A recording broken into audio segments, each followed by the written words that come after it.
Hello, everyone, and welcome to American Firearms Network. Thank you guys for joining us. We appreciate it. We have a great show for you today. And if you like this show, we hope you subscribe and like and share. Tell some of your friends and definitely leave some comments.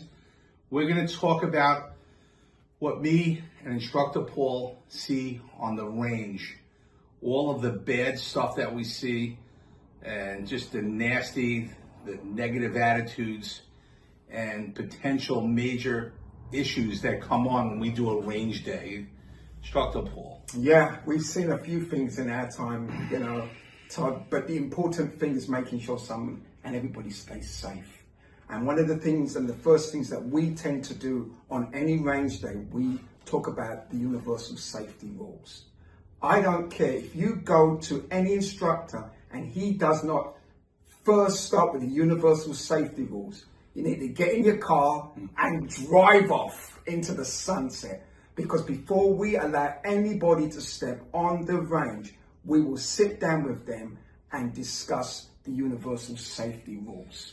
Every range class, the instructor should have you all rounded up. Yep. And we go through the safety rules, what's expected on the range, what is necessary for you to do to have a great day, and the do's and don'ts. Mm-hmm. I found, and I know we both have found, people not paying attention, not listening, and we don't ever want to be mean, right? We want everyone to feel comfortable and relaxed, but sometimes you gotta call some people out. Please pay attention. This is very, very important that you listen to this. Yeah, right? yeah. Talking about the language we use, right? Whether it's a ceasefire or stop. There's a lot of different things that we say that other people might not say, but we have to make that clear, right? Yeah. So people not paying attention during a safety briefing is a problem, right? You always want to keep everyone alert, all right? And you want to not just make it doom and gloom and scary during the safety briefing, right? You want to be upbeat and talk about it, and we always try to have a little laugh and make it fun also while we're speaking, But again, there's so many problems. Where do we even go from here? There's so many problems. I was on the range this weekend, and I had to really get on a guy because he had a problem with flagging. And for those of you that don't know what flagging is, it's basically when you take your gun and you point it to somebody, not realizing you're doing it. We call that flagging, and that's a no-no. You cannot point your firearm at anything that you're not willing to destroy. So if you're not willing to destroy your body, there's no reason why you should be pointing your gun to your body. So we had this guy there, and he was constantly flagging, and I said to him, if you do it one more time, you're off. Now, I'm usually a little harder than that, Todd, because you only have to have one mistake with me and you're gone. But I was a little lenient with this guy, and I said to him, look, if you do it again, you're gone. And he was able to calm down. So we make sure that all nozzles are pointing down range. Okay, finger off the trigger until you are ready to fire. Know your target and what's beyond it. That's important. When Todd's up there putting targets up, we do not allow people to be playing with firearms. Ceasefire means ceasefire.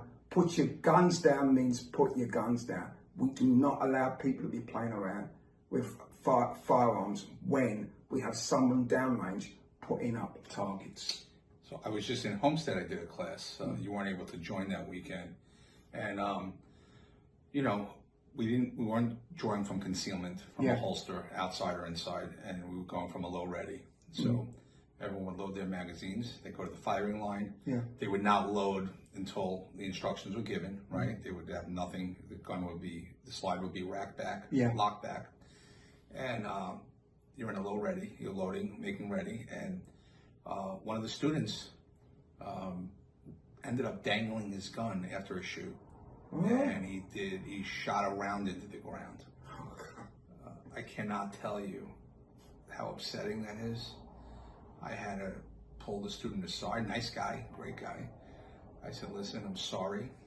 I made it very clear of the safety rules and what was expected of you. You didn't listen to me. And, you know, that was a very reckless move, and I had to remove him from the class. I gave him his money back. I don't care. Yeah. You know what I mean? But that's a dangerous move. It's a dangerous move. How about, we heard an incident not too long ago. You know, I don't know if you guys know this, but some of the biggest accidental discharges are reloading your gun back into your holster. That's when a lot of accidents happen, and you know this story. There was a student on the range, and he was loading his gun. I think he had a 45. I don't know what kind of gun. You know, you happen to know what the gun was? It was a 911. 1911? Mm-hmm. Okay. 1911. And it was putting the gun, holstering, and a 45 round went right into his thigh. He had to get, I think, helicoptered away, and it was really, really bad. They were able to put a tourniquet on it. He was fine, but he spent a lot of days in the hospital. It's just, you just listen to the instructors, okay? Just listen.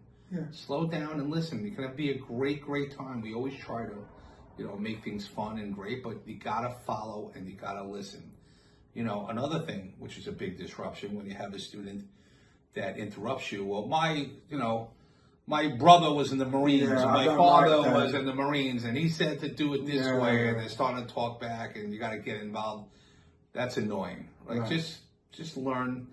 You might know some things, but you don't know everything. I don't know everything. Paul doesn't know everything.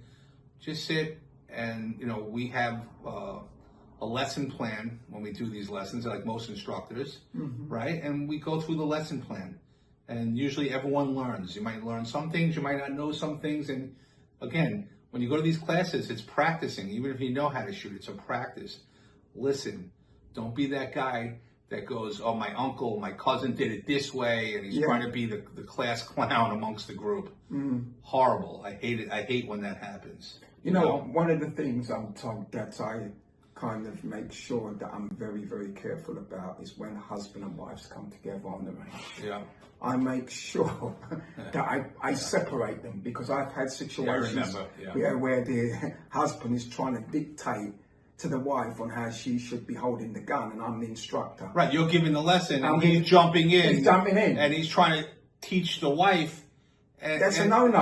It's a no-no. It's not the time or place. Go to the range with your wife, and then you can show whatever you want, not during a class. Yeah. Okay? So I separate them.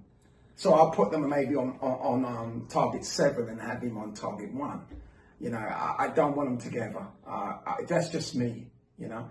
Another thing is, guys, when you go to the range, especially in Florida, if you're on an outdoor range, sometimes we're out there training people in June, July, which is so hot. Please make sure you hydrate. Bring some snacks, bring plenty of water, and hydrate the night before. I cannot tell you the amount of people that have showed up on our range days without any water in Florida.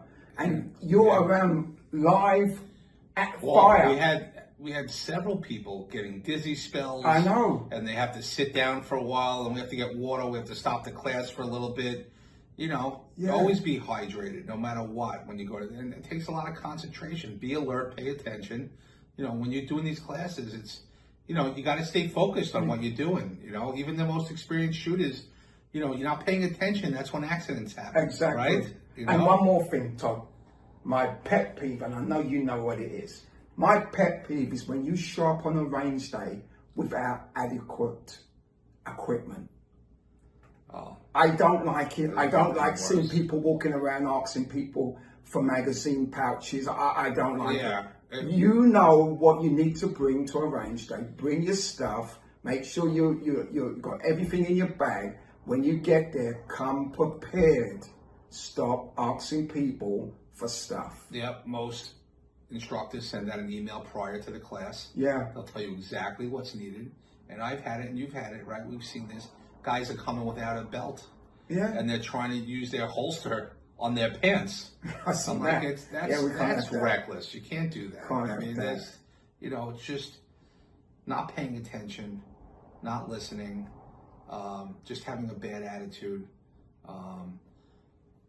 talking back when you're supposed to. Of course, you can talk and have questions. That's fine. Yeah. You know what I mean? And no one's saying don't do that, but you know, you get some guys out there that just, again, want to be the class clown, and it's just, it's intolerable. You can't have that when live firearms and live shooting is going on. Yeah. There has to be some order there. you know? Yeah. Yeah. Guys, I just want you to remember that when you go on the range, it's not about anybody else. It's about you focusing on what you're doing.